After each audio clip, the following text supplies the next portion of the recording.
भ्रष्टाचाराविरोधात अनोखे आंदोलन 186 रुपयांची भीक माध्यमिक शिक्षण अधिकाऱ्यांना जीपेने पाठवली। आज केलेले आंदोलन निर्वाणीचा इशारा। यापुढे एखादी अनुचित घटना घडल्यास साता हिसका दाखवणार संदीप जाधव। माध्यमिक शिक्षण विभागातील भ्रष्टाचाराविरोधात गुणरत्न मावळा संदीप जाधव यांनी आज अनोख्या पद्धतीने आंदोलन केले।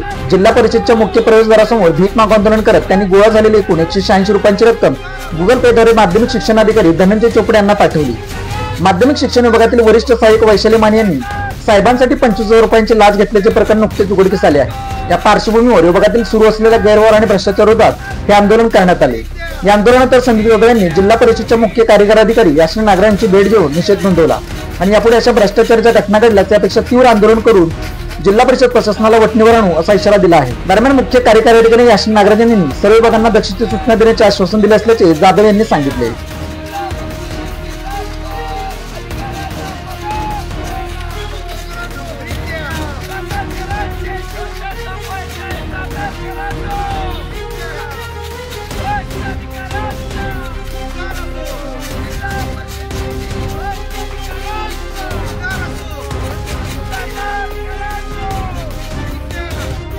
सविनय जय भीम, जय शिवराय, जय संविधान।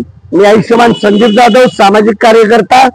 आज प्रज्ञासूर्य बहुउद्देशीय सामाजिक संस्थेच्या माध्यमातून जिल्हा परिषदेत होत असलेला सावळा गोंधळ आणि झालेला उघडकीस आलेली लाचलुचपत खात्याने केलेली कारवाई यासाठी आम्ही खरं तर गेले 2-3 दिवसाला पत्रव्यवहार करून आज आंदोलन केलेलं आहे। आज भीक मागो आंदोलन ही फक्त इशाऱ्याची घंटा आहे। हे प्रतिकात्मक आंदोलन समजून कोणी पुन्हा एकदा त्या रुळावर जाऊन लाचखोरीचा प्रयत्न केला तर मग तो शिपायापासून क्लास 1 अधिकाऱ्यांपर्यंत असला तरी त्यांचा इथून पुढे सातारी पद्धतीत पाहुणचार घेतला जाईल। आत्ताच ज्या महिलेचं नाव उघड झालेलं आहे त्या महिलेने आपल्या जबाबात असं सांगितलेलं आहे की मी हे पैसे माझ्या एकट्यासाठी घेतले नसून आमच्या अधिकाऱ्यांनाही ते पैसे द्यावे लागतात।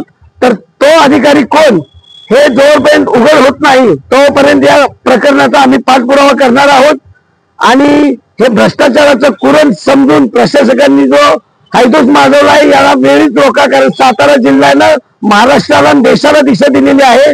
अशा प्रकारचं वाईट कृत्य करून लाचखोरीत आपल्या साताऱ्याचं नाव बदनाम करणाऱ्या या पूर्ण लाचखोर हरामखोरांना मी पुन्हा एकदा सूचित करतो की हे प्रकार वेळी थांबवा। ही तुमच्यासाठी शेवटची इशाऱ्याची घंटा आहे, अन्यथा तुम्हाला मावळा स्टाईलनं उत्तर दिलं जाईल।